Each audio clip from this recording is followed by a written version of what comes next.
27 फरवरी 2002 की सुबह गुजरात का गोधरा शहर धीरे धीरे जाग रहा था, लेकिन किसी को अंदाजा नहीं था कि कुछ ही घंटों में ये जगह मॉडर्न इंडियन हिस्ट्री के सबसे कंट्रोवर्शियल और पेनफुल चैप्टर्स में लिखी जाएगी। सुबह के लगभग 7:43 पे साबरमती एक्सप्रेस स्टेशन पर एंटर करती है, एक लंबी जर्नी के बाद मुजफ्फरपुर से अहमदाबाद तक का सफर तय करते हुए। ट्रेन के अंदर काफी पैसेंजर्स अयोध्या से वापस आ रहे थे, जिनमें कर सेवक भी शामिल थे। ये कॉन्टेक्स्ट अपने आप में सेंसिटिव था, क्योंकि देश अभी तक बाबरी मस्जिद डेमोलिशन के बाद के कम्युनल टेंशन से उभर नहीं पाया था।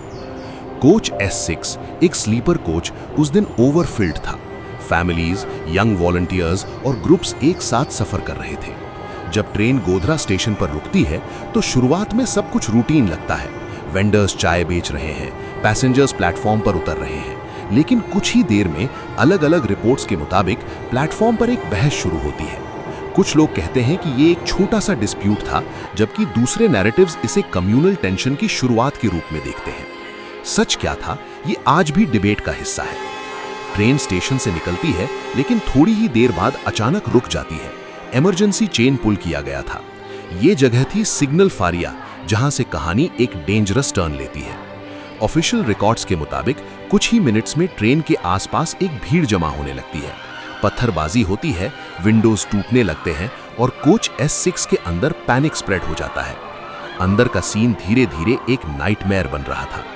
लोग डर के मारे एग्जिट्स की तरफ भागते हैं, लेकिन भीड़ और स्ट्रक्चर की वजह से मूवमेंट रिस्ट्रिक्टेड हो जाता है। रिपोर्ट्स के मुताबिक डोर्स जैम हो गए थे या इफेक्टिवली इनएक्सेसिबल थे। तभी अचानक कोच S6 के अंदर आग लग जाती है। ये वो मोमेंट है जहां से सच और नैरेटिव अलग अलग डायरेक्शंस में डिवाइड होने लगते हैं। ननावती मेहता कमीशन ने अपनी डिटेल्ड इन्वेस्टिगेशन में कंक्लूड किया कि ये एक प्री प्लान्ड कॉन्स्पिरेसी थी। फ्लैमेबल लिक्विड का यूज हुआ और फायर को बाहर से इग्नाइट किया गया। फॉरेंसिक पैटर्न्स और विटनेस टेस्टिमनीज इस थियरी को सपोर्ट करते हैं, लेकिन दूसरी तरफ ऊसी बैनर्जी कमेटी ने एक ऑल्टरनेटिव एंगल दिया कि फायर एक्सीडेंटल हो सकती थी, शायद कोच के अंदर किसी फ्लैमेबल मटेरियल या स्टोव की वजह से।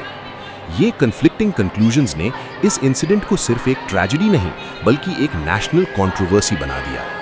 कोच S6 के अंदर आग रैपिडली स्प्रेड होती है। थिक ब्लैक स्मोक कंपार्टमेंट को फिल कर देता है। लोग सफोकेट होने लगते हैं। चीखने की आवाजें, बच्चों की रूह कांप देने वाली पुकार और डेस्परेट अटेम्प्ट्स टू एस्केप, ये सब कुछ एक ही वक्त पर हो रहा था। कुछ लोग विंडोज तोड़ने की कोशिश करते हैं, लेकिन भीड़ और स्ट्रक्चर की वजह से मूवमेंट रिस्ट्रिक्टेड हो जाता है। कुछ ही मिनट्स में 59 लोगों की जान चली जाती है। जब आग बुझाई जाती है तो सिर्फ एक बर्न्ड कोच नहीं, बल्कि एक ऐसा सीन बचा होता है जो पूरे देश को हिला देता है। लेकिन असली इंपैक्ट अभी शुरू हुआ था। इस इंसिडेंट के तुरंत बाद गुजरात भर में कम्युनल वायलेंस फैल जाता है। अहमदाबाद, वडोदरा और कई शहरों में रायट्स इरप्ट होते हैं।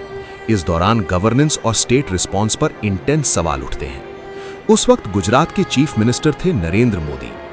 यहीं से कंट्रोवर्सी अपने पीक पर पहुंचती है। क्रिटिक्स और एक्टिविस्ट्स ने अक्यूज किया कि स्टेट मशीनरी ने वायलेंस को रोकने में डिले किया या इफेक्टिव एक्शन नहीं लिया।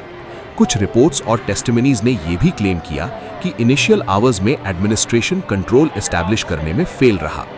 ये एलिगेशंस मीडिया, पॉलिटिकल ऑपोजिशन और इंटरनेशनल ऑब्जर्वर्स के बीच एक्सटेंसिवली डिस्कस हुए। लेकिन दूसरी तरफ लीगल इन्वेस्टिगेशंस एक डिफरेंट कंक्लूजन तक पहुंचती हैं। सुप्रीम कोर्ट ऑफ इंडिया के under appointed special investigation team ने डिटेल्ड प्रोब के बाद ये कंक्लूड किया कि नरेंद्र मोदी के खिलाफ प्रोसिक्यूशन के लिए सफिशिएंट एविडेंस नहीं है।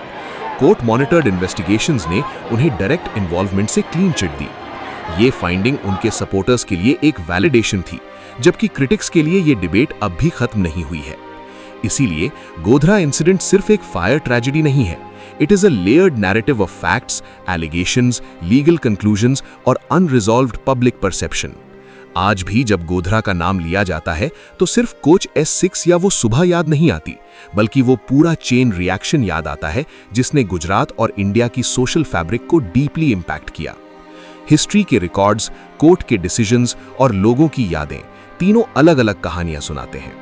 और शायद इसीलिए 27 फरवरी 2002 की सुबह का सच सिर्फ एक स्ट्रेट लाइन नहीं है, बल्कि एक ऐसा कॉम्प्लेक्स वेब है जहां फैक्ट्स, पॉलिटिक्स और परसेप्शन एक दूसरे में घुल मिल जाते हैं।